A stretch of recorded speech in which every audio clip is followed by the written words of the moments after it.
Continuando con el módulo de enfermedades infecciosas de relevancia en bancos de sangre, vamos a ver sífilis.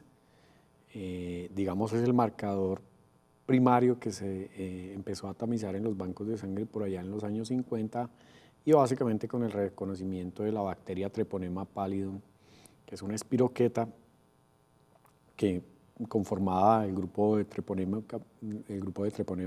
por al menos 10 especies, de las cuales solo 4 patógenas, entre las cuales está el Treponema pallidum causante de la sífilis. Es una espiroqueta muy pequeña, ustedes pueden ver allí el tamaño es micro y básicamente se puede ver en la diapositiva, en la figura, por qué se llama espiroqueta, por su forma de espiral. Los mecanismos de transmisión son similares. El VIH, la hepatitis B y la sífilis son 3 de las ITS, de las infecciones transmitidas sexualmente de manera primordial, de transmisión sexual, que son de relevancia en el control transfusional también. Comparten entonces los mismos mecanismos: transmisión sexual, parenteral o sanguínea y transmisión congénita también. En la evolución de la sífilis hay al menos 3 tipos de sífilis que se reconocen: la sífilis congénita, es decir, en bebés asociados por la madre; la sífilis adquirida y la sífilis gestacional. Y además hay 3 presentaciones de esta: sífilis primaria, secundaria o terciaria, según los tiempos y la evolución de la infección que se vaya teniendo. Desde el punto de vista de diagnóstico hay 2 tipos de pruebas: las pruebas treponémicas y las pruebas no treponémicas. Las pruebas no treponémicas son aquellas que detectan anticuerpos reagínicos de tipo IgM, que se detectan con un antígeno llamado cardiolipina altamente purificado. No son anticuerpos propiamente específicos contra la bacteria, contra el Treponema pallidum. Sin embargo, aunque son específicas para asociar a la sífilis, no son exclusivas o específicas contra la bacteria como tal. Por tanto, pueden producirse reacciones falsamente positivas, como se reconoce. Entre estas hay al menos 3 tipos de pruebas no treponémicas, que son el BRL, el del Laboratorio de Investigación Venereal Disease Research, y que es una prueba no treponémica que era de muy común aplicación hasta hace un tiempo, hasta tal vez 1 o 2 años en los bancos de sangre. Ya no tiene recomendación para los bancos de sangre como primera instancia, no en la tamización, sí en la comprobación del estadio posterior para definir sobre el donante.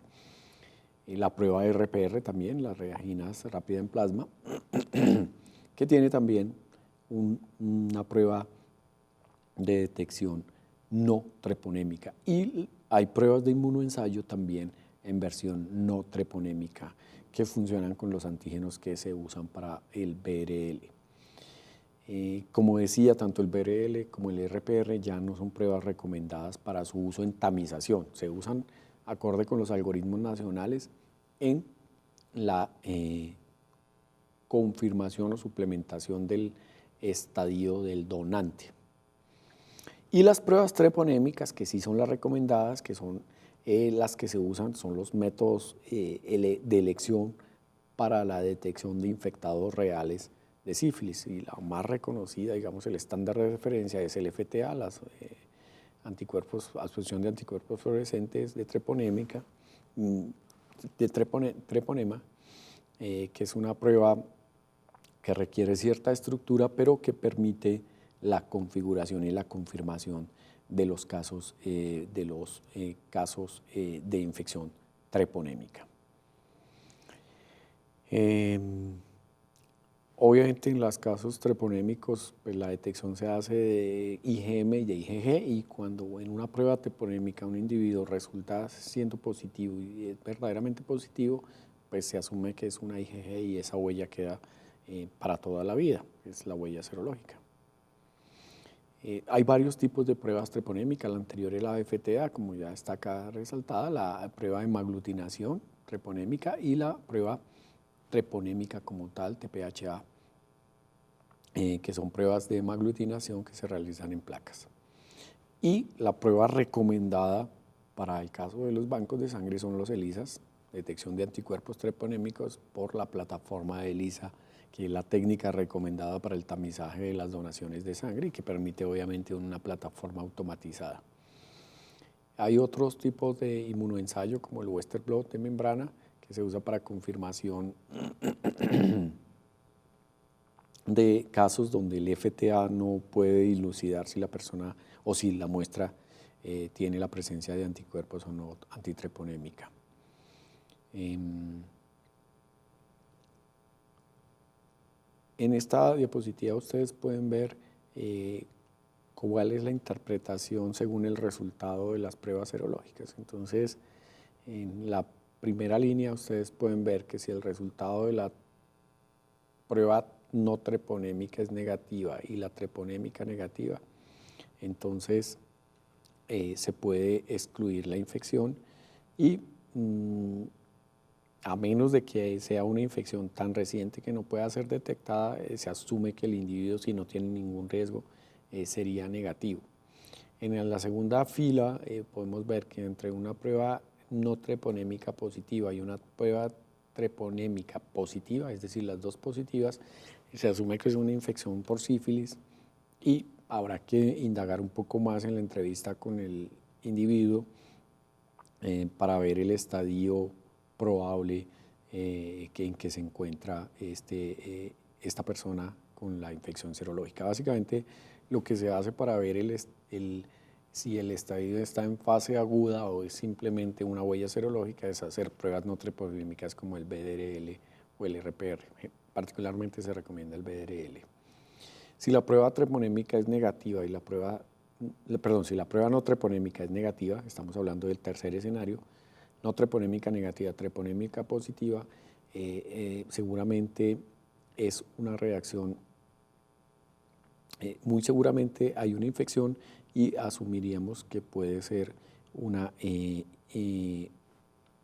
falso negativo de la prueba no treponémica y habría que establecer de la misma manera cuál es el estadio en que se encuentra este individuo en su comportamiento o en su curso de infección, si es aguda o si es una infección pasada. Y cuando la prueba no treponémica es positiva y la treponémica negativa, se dice que no es una reacción específica y se asume que puede ser un falso positivo del no treponémico. Entonces, en el cuarto caso tenemos un falso positivo, en el tercer caso tenemos un falso negativo. No lo detectó posiblemente la prueba no treponémica. En términos de la sensibilidad de las pruebas, ustedes pueden ver acá que la PRL y RPR en sífilis primaria no tienen un comportamiento tan adecuado en términos de sensibilidad. Ya en secundaria es donde mejor se comportan, y así para cada uno de los diferentes pruebas que están a la derecha en morado, ustedes pueden ver PRL, RPR, TPHA, ELISA y el FTA absorbido. Entonces, si ustedes ven, el ELISA y el FTA absorbido tienen ser un comportamiento muy similar en términos de sensibilidad, pero además con la ventaja de que el ELISA es una prueba muy fácil, muy robusta y muy susceptible de automatizar, por lo tanto es la recomendada para el uso en este tipo de pruebas. De hecho, en los bancos de sangre se detecta como tamización y nos permite el manejo adecuado a futuro, tanto para la decisión como la unidad, y después complementada con un BRL posterior decidir sobre el donante de sangre para tratar de establecer en qué estadio está, si en un estadio agudo o es simplemente una huella serológica. Como ya lo mencionamos, la sífilis está causada por la espiroqueta de Treponema pallidum, que es una bacteria que se destruye fácilmente. La desecación es muy lábil a la desecación, al calor moderado, al frío, al contacto con agua y desinfectantes. Requiere una atmósfera anaerobia para su óptimo crecimiento. Por lo tanto, la temperatura en que mantenemos los componentes sanguíneos, que son a 4 grados por más de 72 horas, causan la muerte de esta bacteria. Permanece viable, sí, por algunas semanas cuando se almacena a 20 grados centígrados, digamos, podría ser susceptible de estar presente en las plaquetas, pero como no hay, de hecho hace muchos años no hay asociada una infección transfusional por sífilis, y en los componentes congelados no se ha demostrado, no ha habido casos asociados de infección transfusional. Como les mencionaba, en los últimos 20 años ha habido muy pocos casos asociados de sífilis, es decir, el riesgo de infección por sífilis vía transfusión es muy bajito, es muy poco probable, pese a ser, como ya lo mencionamos, de las primeras infecciones asociadas a transfusión, por allá en 1915. Sigue siendo muy rara y la sangre como tal no es un vehículo muy importante. Sin embargo, lo relevante del tamizaje de sífilis no es per se por la transmisión de sífilis transfusional, que como vemos es muy rara, sino por el hecho de que sífilis, la presencia de anticuerpos antitreponema pálido, de infección por sífilis, cumple el mismo papel que explicábamos en el core para hepatitis B. Es decir, son anticuerpos que aparecen y que muestran, dan cuenta del comportamiento, del estilo de vida, del comportamiento sexual o del estilo de vida que lleva esa persona. Y lo que se ha visto es que es muy factible que las personas que tienen un comportamiento sexual liberado, de múltiples parejas, de promiscuidad y demás, la primera infección con la que normalmente se encontrarían sería con la sífilis, después con la hepatitis B y en general por la prevalencia y demás con el VIH. Entonces, esas personas que tienen estos estilos de vida bastante liberales son susceptibles de ser primariamente contagiados con sífilis, y por lo tanto para el caso de los bancos de sangre es un marcador alterno que nos permite ver los estilos de vida de estas personas, y lo cual los hacen candidatos para ser diferidos o rechazados en nuestros esquemas de banco de sangre, dado el riesgo que a futuro puedan contraer otro tipo de infección más compleja.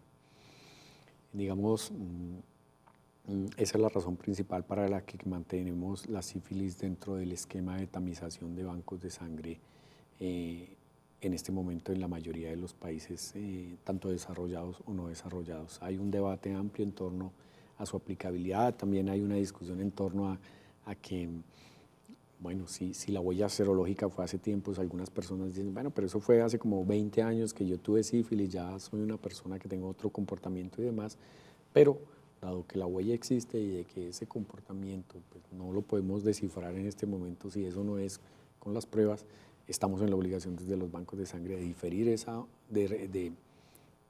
esa unidad, rechazarla como uso en transfusión y de diferir a ese donante dentro de nuestra red de donantes potenciales.